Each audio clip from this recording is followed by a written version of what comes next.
नमस्कार, दिन भर की बड़े बुलेटिन में मैं हूं आपके साथ आयुषी श्रीवास्तव। जानेंगे खबर विस्तार से, लेकिन उससे पहले नजर हेडलाइंस पे। सिक्किम में पिछले हफ्ते चीनी घुसपैठ को भारतीय सेना ने किया नाकाम। झड़प में ड्रैगन के कुछ सैनिक घायल। जिस समारोह में सीएम ममता के सामने लगे थे जय श्री राम के नारे, उसके पीछे था बीजेपी की चाल।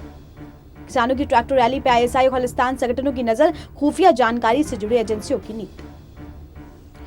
चीन की घुसपैठ पर कांग्रेस ने पीएम मोदी से पूछा, डरो मत, साफ बताएं क्या हालात है। कांग्रेस सांसद ने कहा, खालिस्तान कर रहे हैं किसान आंदोलन को हाईजैक, पार्टी के सुर कुछ और ही। संघ पर बरसे राहुल गांधी, कहा आरएसएस तमिलनाडु का भविष्य तय नहीं कर सकती। कांग्रेस सीडब्ल्यूसी मीटिंग में तनातनी, बागियों पर भड़के गहलोत, पूछा क्या सोनिया गांधी के नेतृत्व पर भरोसा नहीं। आजाद मैदान में जमा हुए महाराष्ट्र किसान, शरद पवार भी साथ देने पहुंचे। निकाय चुनाव से पहले बीजेपी को बड़ा झटका, 15 नेताओं ने छोड़ा पार्टी का दामन। वरुण धवन और नताशा की हुई शादी में शरीक नहीं हुए बच्चन और भट्ट परिवार। विस्तार से, पूर्वी लद्दाख में वास्तविक नियंत्रण रेखा पर जारी तनाव के बीच अब सिक्किम में भारत और चीनी सैनिक के बीच झड़प की खबर सामने आ रही है। मीडिया रिपोर्ट की माने तो नॉर्थ सिक्किम के नो कोला सेक्टर में पिछले सप्ताह चीन के पीपल्स लिबरेशन आर्मी ने वास्तविक नियंत्रण रेखा की यथास्थिति को बदलने की कोशिश की थी और भारतीय इलाके में घुसपैठ की फिराक में थे, जिसे भारतीय सेना के जवानों ने अब नाकाम कर दिया है। हालांकि इस दौरान दोनों पक्षों में झड़प हुई और दोनों ओर से कुछ जवान घायल हो गए। जानकारों के मुताबिक बीते साल 9 मई को भारत और चीन के बीच इसी जगह झड़प हुई थी। सूत्रों ने कहा कि पिछले सप्ताह नॉर्थ सिक्किम के नाकुला में चीनी सेना ने भारतीय क्षेत्र में घुसपैठ की कोशिश की थी, मगर भारतीय सेना ने उनकी कोशिशों को नाकाम कर दिया। हालांकि इस दौरान दोनों में झड़प हुई थी। बताया जा रहा है कि इसी झड़प में चीन के कुछ सैनिक घायल भी हुए हैं। हालांकि भारतीय जवानों नॉर्थ सिक्किम में प्रतिकूल मौसम में भी चीनी सेना को पीछे ढकेलने में कामयाब रही हैं। झड़प स्थल पर तनाव बना हुआ है, मगर अभी तक स्थिति स्थिर है। बता दें, भारत और चीन के बीच ये तनाव विवाद ऐसे वक्त में आया है जब दोनों देशों के बीच 9वें दौर की सैन्य वार्ता हुई है। रविवार को भारत और चीन के बीच में करीब 15 घंटे तक सैन्य वार्ता चली। हालांकि इस दौरान भारत ने दो टूक में कहा कि चीन को मई से पहले वाली यथास्थिति पर आना ही होगा। बता दें, पिछले साल भी नॉर्थ सिक्किम के नाकुला सेक्टर में भारतीय और चीनी सैनिकों के बीच झड़प की घटना सामने आई थी। इस झड़प में दोनों तरफ के जवान घायल हुए थे। सेना के सूत्रों का कहना है कि दोनों देशों के सैनिकों का इस दौरान काफी आक्रामक रवैया देखने को मिला था। अब दूसरी खबर विस्तार से। नेताजी सुभाष चंद्र बोस की जयंती पर पश्चिम बंगाल की राजधानी कोलकाता के क्यूटेरिया मेमोरियल के एक सरकारी कार्यक्रम का आयोजन किया गया। इस कार्यक्रम में प्रधानमंत्री नरेंद्र मोदी, मुख्यमंत्री ममता बनर्जी समेत कई सम्मानित हस्तियों ने शिरकत की। आपको बता दें, मंच पर मौजूद ममता बनर्जी जैसे ही भाषण देने के लिए उठी, वहां उपस्थित कथित बीजेपी समर्थकों ने जय श्री राम के नारे लगाने शुरू कर दिए, जिस पर सीएम का पारा चढ़ गया और उन्होंने भाषण देने से पहले इनकार कर दिया। इस मुद्दे पर बयानबाजी का दौर जारी है। सूत्रों के मुताबिक ये सामने आया है कि संस्कृति मामलों के मंत्रालय के कार्यक्रम में आने के लिए बीजेपी नेताओं ने पार्टी कार्यकर्ताओं को निमंत्रण पत्र दिया था। वे सभी काफी संख्या में वहां मौजूद थे। सूत्रों की माने तो कई प्रमुख सांसदों ने भी बीते कुछ दिनों में क्यूटेरिया मेमोरियल का दौरा किया था और निमंत्रण पत्र भेजे जाने के लिए गेस्ट लिस्ट तैयार की थी। उन्होंने एक कमरे में वर्चुअल सेटअप तैयार किया था।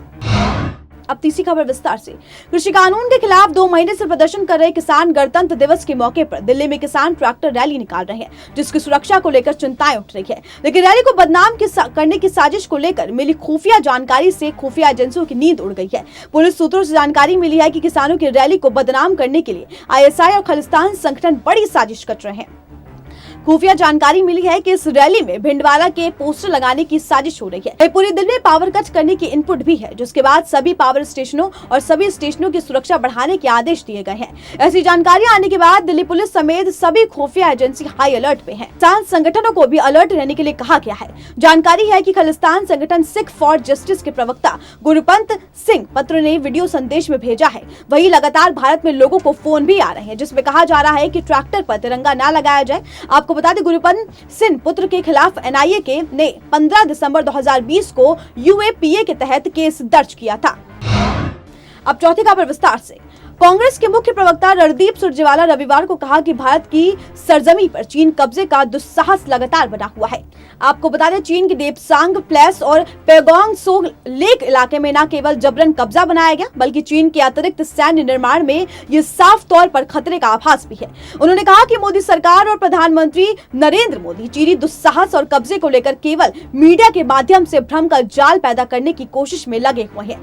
उन्होंने प्रधानमंत्री नरेंद्र मोदी सरकार से 5 सवाल किए। सुरजेवाला ने सवाल किया कि देश के लगभग हर समाचार पत्र, आर्मी जनरल और सैटेलाइट तस्वीरों पे और अब रक्षा मंत्री के खुद के बयान द्वारा प्रधानमंत्री जी की हमारी सीमा में चीनी घुसपैठ न होने के बयान को साफ तौर से झुठलाया जा रहा है। क्या प्रधानमंत्री जी ने सर्वदलीय बैठक को चीनी घुसपैठ के बारे में सही तथ्य नहीं बताए? वहीं देश के रक्षा मंत्री द्वारा दिए गए ट्विटर पर बयान का भी मतलब क्या है कि चीन से बातचीत के द्वारा हल निकालने की कोई गारंटी नहीं है। क्या चीनी कब्जे को स्वीकार करते हुए मोदी सरकार ने यह मान लिया है कि वो अब इसका कोई हल नहीं निकाल सकते? वहीं कांग्रेस प्रवक्ता ने पूछा कि क्या चीन अब भी डेपसांग प्लेस और दौलत बेग ओल्डी सेक्टर में सैन्य निर्माण कर रही है? क्या इसके जैसा सैटेलाइट तस्वीर देखा गया है? भारत की सीमा में हो रहे, भारत की सरजमी पर हो रहे इसी चीनी निर्माण के बारे में हमारी सरजमी की रक्षा और मोदी सरकार क्या कदम उठा रही है? क्या चीन ने अब भी फिंगर 4 से फिंगर 8 के बीच पैंगोंग सो लेक इलाके में कब्जा बना रखा है? चीनी सेना से ये कब्जा छुड़वाने के बारे में मोदी सरकार की रणनीति आखिर क्या है? कांग्रेस ने पूछा कि मई 2020 से पहले की यथास्थिति बनाने के बारे में वो चीन को भारतीय सीमा के पीछे ढकेलने के बारे में कितना समय लेंगे और मोदी सरकार को इस बारे की नीति और रास्ता दृष्टि क्या है? सुरजेवाला ने कहा कि यह दलों का सवाल नहीं है, ये देश का सवाल है और अगर देश की सीमा पर चीनी सैन्य निर्माण बदस्तूर जारी रखा, चीनी सेना आज भी हमारी सरजमी पर घुसपैठ करने की कोशिश करती है। चीनी सेना आज भी हमारी सीमा पर अगर 2-2 डिवीजन और सेना सामग्री एकत्रित कर रही है तो ये राष्ट्रीय सुरक्षा के साथ खिलवाड़ का मामला है। इस पर कोई समझौता मंजूर नहीं हो सकता। खास तौर से रक्षा मंत्री का बयान अपने आप में चौंकाने वाला है। अब समय आ गया है कि प्रधानमंत्री नरेंद्र मोदी राष्ट्रहित में, राष्ट्र सेवा में और राजधर्म के अनुपालन करते हुए सामने आकर जवाब दे। अब पांचवी खबर विस्तार से। पंजाब के लुधियाना से कांग्रेस सांसद रवनीत सिंह बिट्टू ने कहा कि हाल ही में पारित कृषि कानून के खिलाफ में हो रहे किसान आंदोलन को खालिस्तानी तत्व हाईजैक करने का प्रयास कर रहे हैं। बता दें, रविवार को सिंधी बॉर्डर पे कुछ लोगों द्वारा कांग्रेस नेता के साथ की गई हाथापाई और कड़े विरोध के बाद उनकी ये टिप्पणी सामने आई है। रवनीत सिंह बिट्टू ने कहा कि हम खालिस्तानी झंडे और नारे लगाने वालों से भयभीत नहीं होंगे, वे तथाकथित नक्सली खालिस्तानी के लोग हैं। उन्होंने आगे दावा किया कि उपद्रवी लोगों को किसान आंदोलन स्थल पर खालिस्तान झंडा लहराने और फहराने के लिए 1 करोड़ 80 लाख रुपए ऑफर दिए जा रहे हैं। गौरतलब है कि जब यही बात सरकार ने सर्वोच्च न्यायालय में कही थी तो कांग्रेस पार्टी ने दावा किया था कि सरकार किसानों का अपमान कर रही है। इसी बीच कांग्रेस पार्टी मामले में दो तरफा खेलने का भी प्रयास कर रही है। दरअसल कांग्रेस पार्टी के प्रवक्ता ने कहा है कि किसान अपना गुस्सा जाहिर कर रहे हैं, ये लोग हमारे अपने हैं, हम अपने किसानों के साथ मजबूती से खड़े हैं। अब छठवीं खबर विस्तार से। कांग्रेस नेता राहुल गांधी ने रविवार को राष्ट्रीय स्वयंसेवक संघ पर निशाना साधते हुए कहा कि भाजपा का पैतृक संगठन तमिलनाडु का भविष्य तय नहीं कर सकता और इसका फैसला राज्य की जनता और उसके युवा करेंगे। एक जनसभा को संबोधित करते हुए गांधी ने आरोप लगाया कि प्रधानमंत्री नरेंद्र मोदी को एक भ्रम है और वो सोचते हैं कि वो तमिलनाडु सरकार को धमका सकते हैं तो वो राज्य के लोगों को भी नियंत्रित कर सकते हैं।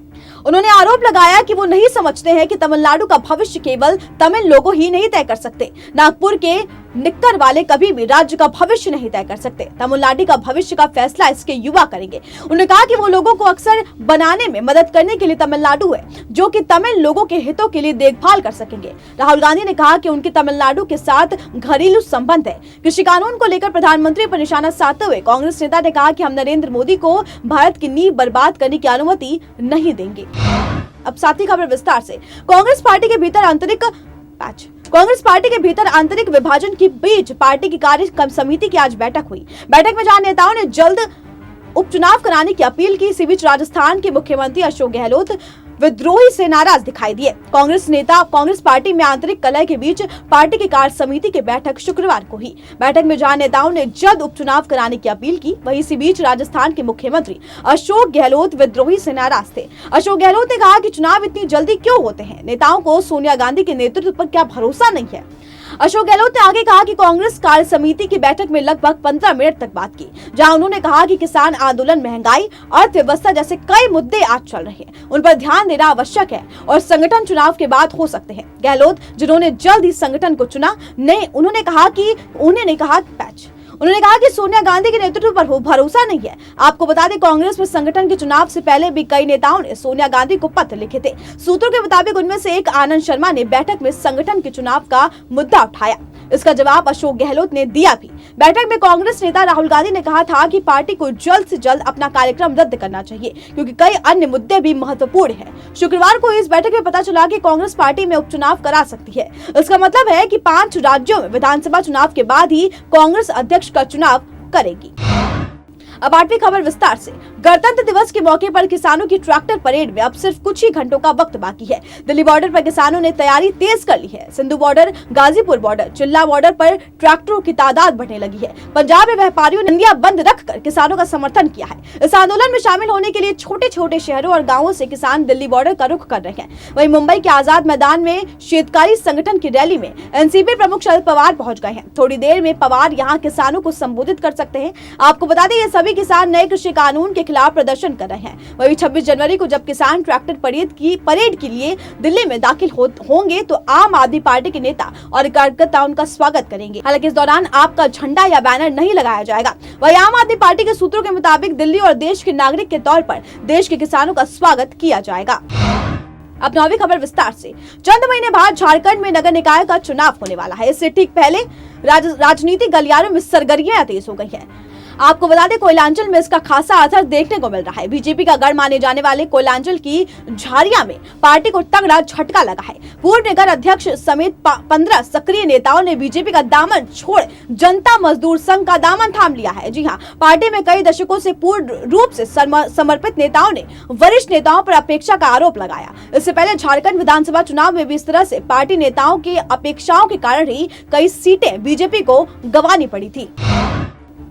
अब 10वीं खबर विस्तार से। वरुण धवन और नताशा दलाल की शादी हिंदू रीति रिवाज से एक सादे तरीके से हुई। लंबे समय से एक अच्छे दोस्त रहे आज शादी के बंधन में बन गए हैं, जिसमें करीबी दोस्त और परिवार शामिल रहे। बता दें, ये शादी महाराष्ट्र के Alibag the mention house hotel में हुई।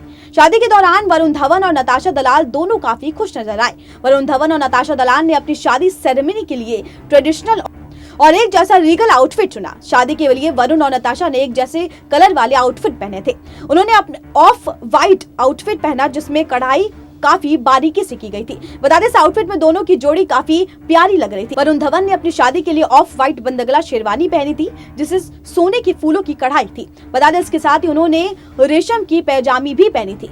इसके लेकर काफी कॉम्बिनेशन के साथ एक नीले रंग का दुपट्टा भी ओढ़ रखा था, जो कि उसकी शेरवानी की बॉर्डर और मोजरी से मैच कर रहा था। बता दें, शेरवानी को उनके मामा और मशहूर फैशन डिजाइनर मनीष मल्होत्रा ने डिजाइन किया था। खबरों के विस्तार में इतना ही। आप देखते रहिए SPN9 न्यूज।